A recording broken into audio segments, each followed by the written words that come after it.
Kula suwun edisi tanya jawab niku wonten tapi khusus seputar aliran sesat. Mergi kula wau saking dalem iki kula cerita Kak Anam, cerita Muklisin, cerita. Artinya ngeten nggih kula nyuwun untuk tema sekarang itu gimana nyikapi aliran sesat. Termasuk sing kula wau awal ngaji menyangkut dukun. Kita iku sing ngaku nabi mungkin terima musotek, tapi praktek sing ngaku pangeran pirang-pirang. Iku mau gue darah anut tanggalku delok mesti untuk musibah untuk boyo. Muni mesti wah masalah sekali. Cara syariat muni masalah sekali. Tapi kita ini jadi masyarakat gitu-gitu udah sensitif. Nganggep omongan gue itu gak mus. Gimana?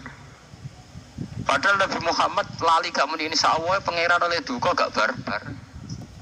Saiki kita duwe kelompok sing seneng dukun padahal sing omongannya main mesti. Mergo ini penting sangat nggih. Kula wingi SMS teng kanca-kanca sing jamaah ngaji kula. Nabi nate dawuh, "Idza zaharatil fitanu wal bid'u falyuzhiril alim ilmahu wa illa fa alaihi la'natullah wal malaikati wan nasi asfali." Nak fitnah iku wis ketok, wong alim kudu ngetokno ngalime. Kaya kula wau ngetokno ngalim kula. Saiki wong bareng-bareng muji kaji. Tapi gak tau muji salat. Udah ana wong alim sing nekat kaya kula muji salat gak buati Allah. Nggo ngimbangi wong alim-alim sing iso muji kaji. Padha-padha ibadah sitok dipuji sitok ora. Nek ora ya ora kabeh. Nah iya ya kabeh. Nah sing wani ngotot kaya kula, kok ana regane sampean macem-macem gertak malah ngredeg kabeh. Aku lho beda ae. Lha mergo nek sing ngomong sampean kan pancen kere ra kelar kaji. Nek kula kan gak ngarah ana wong darane ra kelar kaji. Kula pun piro ditawani kaji mulai tempat kerja sampai anak buah kula sing sugih-sugih. Gak sik tak kampanye salat sik ora wis dielingno Kanjeng Nabi kampanyane salat wis bar ya tak kaji. Ya yang kalau suwun nggih, masa aliran sesat itu dimulai saka fantasi, eling-eling khoyali nggih cara bahasa hikam jadi apa? Khoyali. Mergo kula niku pondok salaf niku kula nate, kula cerita. Saya itu pernah diskusi sama Dirjen Depa, pernah diskusi dengan orang-orang pinter. Pondok salaf itu harus ada sertifikat. Wonten sing musala pondok salaf kudu bersertifikat. Engko sing ketok nggih MUI, sinten? Mergo nek gak disertifikat, kadang kan ning pondoke wong nakal to gak sempat ngalim, tapi berhubung soleh tetep ngiyai. Ngiyai ning desa terus dhewe aliran nganggo versine dhewe. Mau santrine rambute kon gondrong. Terus carane wiridan niku macem-macem, sitok omblong sitok kosong, omblong sitok isine watu. Terus ngesano nek ibadah glundang-glundang luwih apik timbang sing ora glundang.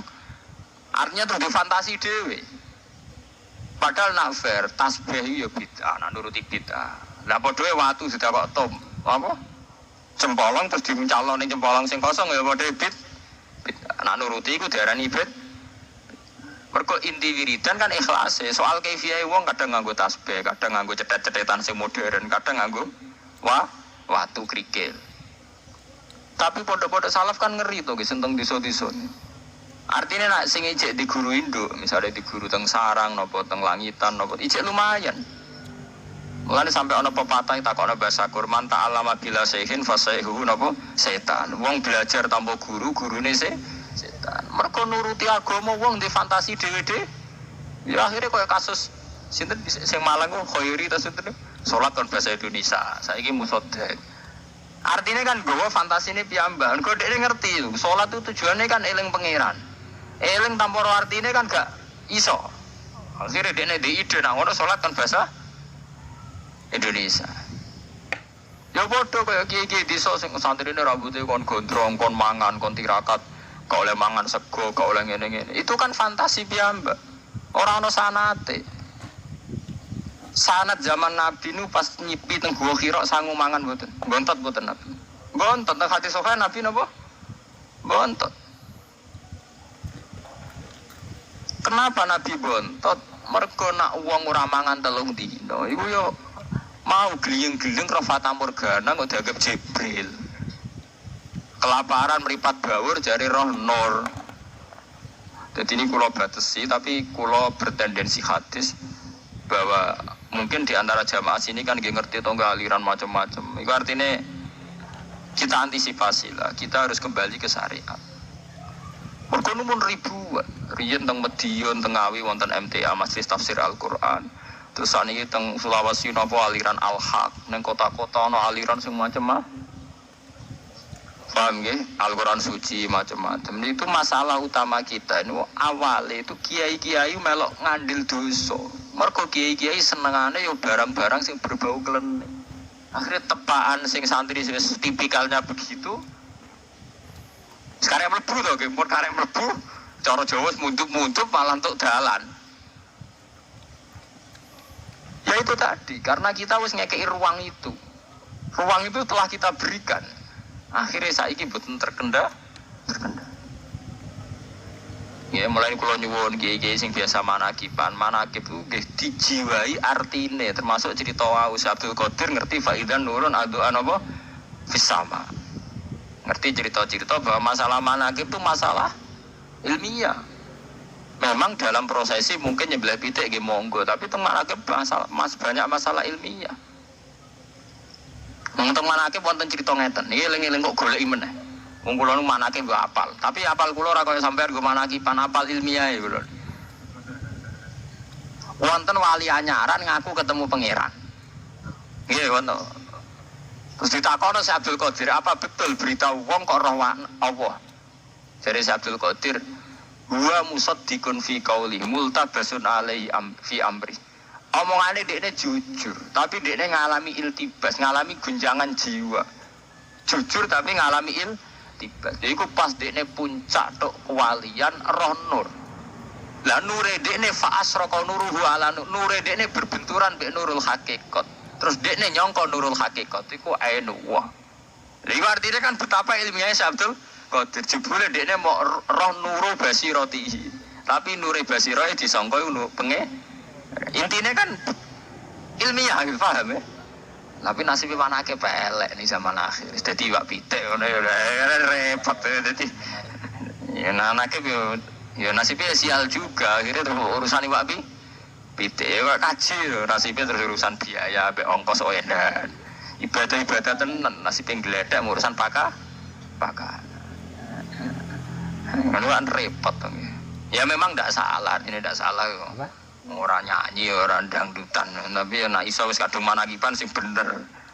Lho kula sering diulang manakiban teng tangga to. Nggih kula dugi.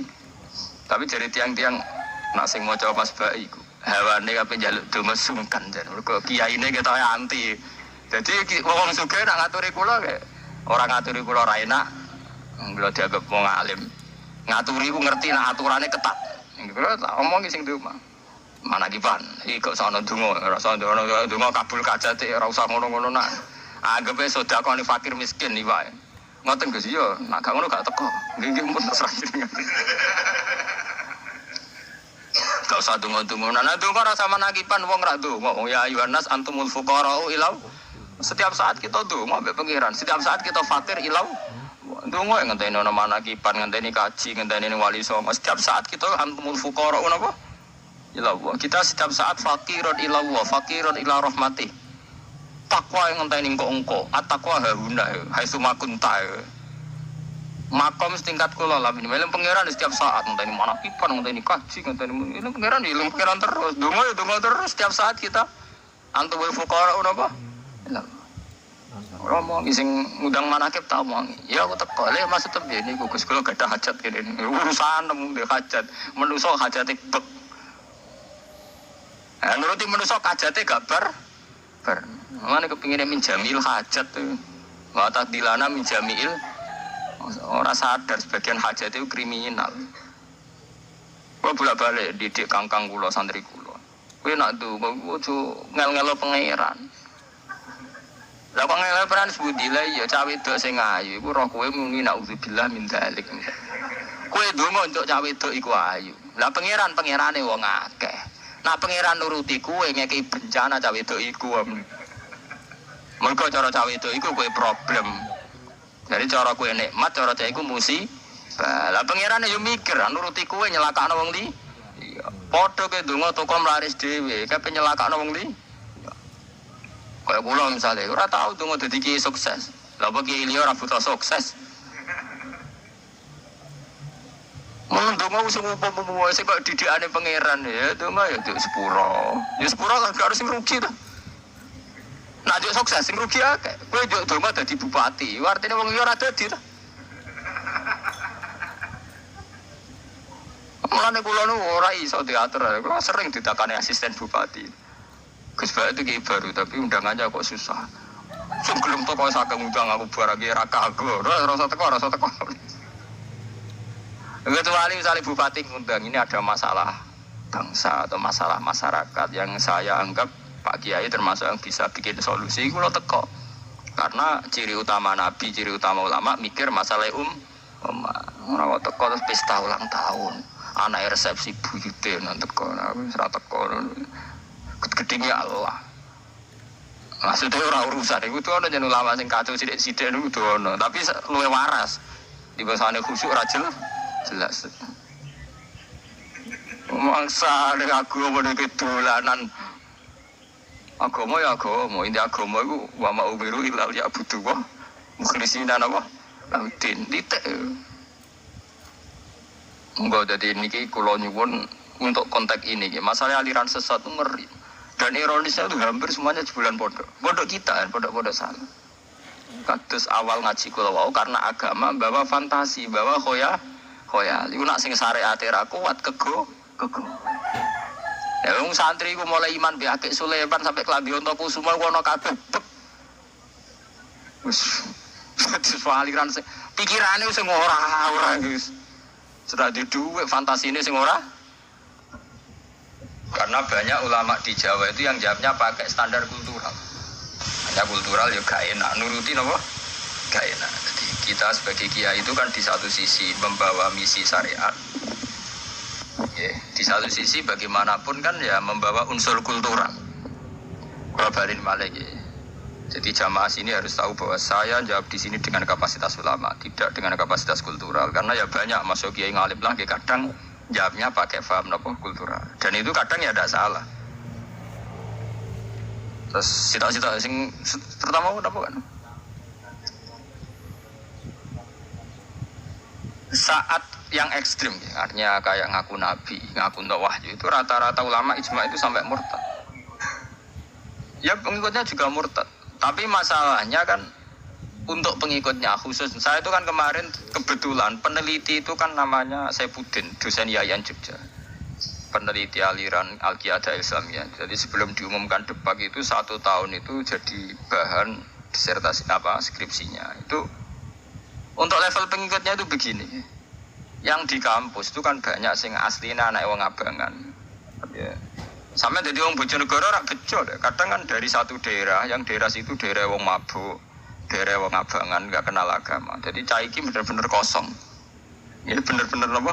Kosong. Nah tahu agama pertama adalah Nabi ini Musaddiq. Itu banyak yang tidak tahu sama sekali tentang Muhammad, banyak nggak tahu.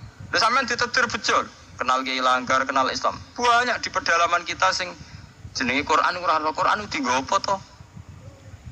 Mereka bilang Islam itu hanya karena trennya Islam itu, tapi nggak pernah tahu Islam itu apa. Itu gale kok wong rokan cekak. Itu ada satu daerah sing pancen biasane wonge rokan kabeh. Dia nganggo jilbab, kok sok suci. Gak umum saja, dia tidak niat ngelawan Islam, dia sadar itu tidak umum saja.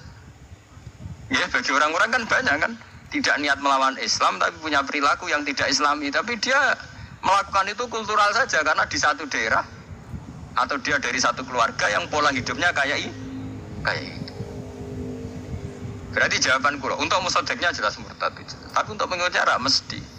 Kalau sebelumnya sudah terisi oleh Islam berarti murtad loh. Murtad, ya. Tapi kalau yang sebelumnya belum kan berarti ya belum tahu apa-apa kan, jahil kan nggak kena hukum kan. Untuk jahilnya kan nggak kena apa? Ya kita luruskan, untuk orang lain wajib luruskan. Terus untuk musaddiqnya ya iya, tapi untuk yang awalnya tidak tahu. Makanya di kampus itu tidak hanya Qiyadah Islamiyah yang laku, aliran apa saja di kampus laku, karena kadang dari tidak tahu. Itu. Seperti pertanyaan yang kedua tadi, sinten Kang sinten? Sinten? Kang Tekno itu. Di Cirebon saya pernah ketemu sama yang mengikuti JIL, dia tidak tahu kalau dalam Islam melarang oleh poligami. Dia juga tidak tahu bahwa cara agama sebenarnya widadari, tidak tahu. Tahu itu malah setelah baca informasi tentang Islam liberal. Bahwa kalau orang lelaki boleh poligami, ngapain yang istri ndak? Akhirnya dia tergugah rasa keadilannya. Nah, wong lanang tok, wong wedok, rantau ini kan ndak adil. Jadi dia terus malah tergugah rasa keadilannya. Hanya dia tidak pernah melakukan, tidak pernah punya akidah Islam dia. Dia pakai pemikiran yang standar-standar saja, misalnya tentang keadilan, tentang humanisme, tentang begitu-begitu. Yang kemarin yang ditobatkan di Bantul, di Cirebon, di Jakarta itu banyak yang nggak tahu Islam. Dia pede saja, la ilaha illallah. Wong saya datin teng TV, teng CD kan kata. Saya bersaksi tiada Tuhan selain Allah dan Anda Rasulullah yang pas di depannya musotek. Dia tidak tahu, dia tidak pernah tahu apa-apa. Lah umpama dia ini sedurunge Islam kuat, wajib sopan sampai Nabi Anda kan. Sampai Nabi ini dewe kok mending apa? Ya saya bersaksi tiada Tuhan selain Allah dan Anda utusan Allah lagi. Jadi sangka wong kosong, sangka tiang apa? Kosong. Masa mana orang percaya dolan mau jeneng teng Jogja atau teng Jakarta. Wong sing bapake melarat, bapake copet utawa bapake wong nakal, uripe guwendho ning dalan-dalan, uripe bakasane donya.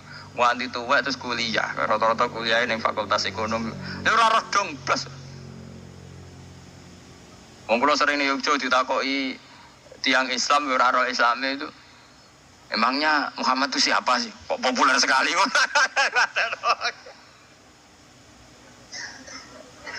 Kok populer apa? Sekali. Itu takokane rasional deh. Ya dia itu nabi dari Arab. Ngapain harus dari Arab Saudi? Memangnya di sini tidak ada udah. Jadi dianggap kayak barang dagangan. Jadi dia nak barang kan takane. Masa adanya di Amerika? Di sini belum impor. Ngono takokane. Nah dia kan logika ekonomi. Oh itu dari Arab. Ngapain dari Arab? Memangnya di sini tidak ada.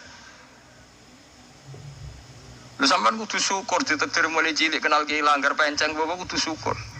Bagi orang tertentu sing kosong jen kosong blong tenan. Ora kosong seperti ya. Misalnya bayi wis ora salat.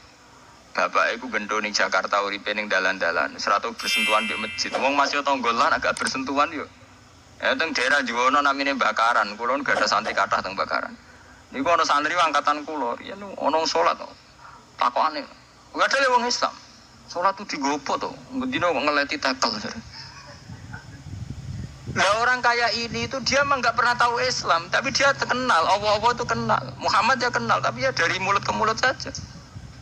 Nah orang kaya ini kalau terus di kota ada aliran, setelah dia rasionalitasnya hidup lewat intelektual, terus dia disodori pikiran-pikiran liberal, keadilan, humanisme kan tertarik, karena itu lebih rasional bagi dia ketimbang pikiran-pikiran agama.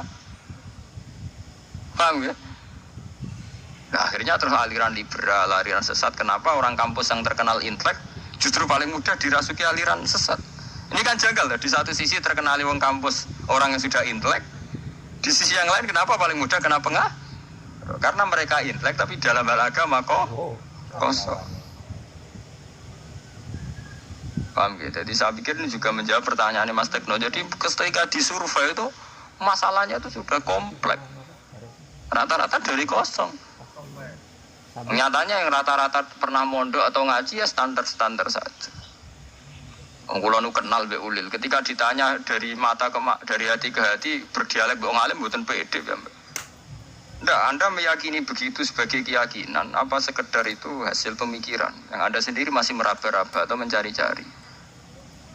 Yang enggak disadari tiang awam kan antar wong pinter itu sadar teori relativitas, teori bahwa manusia itu mengalami ambiguitas. Bahwa manusia dalam segala kecanggihan pikirannya itu mesti mengalami keraguan. Apa betul pikiran saya ini sudah final untuk proses? Apa betul pikiran saya ini baru faktor atau akibat? Sehingga semua pakar-pakar itu kalau punya pemikiran itu sudah biasa. Ada edisi revisi, ada edisi macam-macam. Tapi pengikutnya saja nganggap itu final. Bagi pemikirnya sendiri kadang nganggap itu tidak final. Makanya kayak pertanyaan Mas Tekno itu, apa itu istiadat yang spektakuler? Penulisnya sendiri atau pemikiran sendiri tidak pernah merasa spektakuler. Dia sendiri sebagai pakar, sebagai intelektual menyadari itu proses. Kayak Kunto Wijoyo dulu bikin moralitas Islam, terus zaman MH Ibnu Najib, zaman Cak Nur Kholis dulu, Islam Yes Partai Islam. Itu orang-orang yang masih mencari. Nyatanya Nurcholish di akhir hayatnya ikut konvensi Golkar, ingin jadi presiden karena dia sadar Islam yes, partai Islam untuk jalan Islam. Dia tidak bisa setegas zaman ketua HMI bilang Islam yes, partai Islam no. Ketika orang sudah tua dengan segala proses sosial mungkin rubah. Oh iya, dalam konteks zaman akhir kalau kita tidak dukung salah satu kandidat atau tidak ikut partai politik, lalu lewat mana kan terus begitu. Ya akhirnya mau politik kan banyak kan, Kiai Nom dulu gak politik malah justru pas sepuh politik. Logikanya kan janggal, mestinya pas sepuh kan malah uzlah kan. Tapi karena kadang sadar dia loh, dengan berbagai gerakan moral kok tidak pernah efektif. Tapi kan lewat perpu perda kok lebih efektif. Ya misalnya pelarangan narkoba, dia kan lewat moral kiai saja tidak cukup. Tapi kalau lewat perda, bagaimanapun karena narkoba itu ilegal kan, lewat perda kan tetap bisa ditangkap polisi kan. Artinya narkoba yang kucing-kucingan kan. Coba kalau hanya lewat moral kiai, orang narkoba gak berkucing. Artinya dengan kekuatan pemerintah kan lebih efektif karena kemudian jadi ilegal kan, jadi barang yang melawan hukum.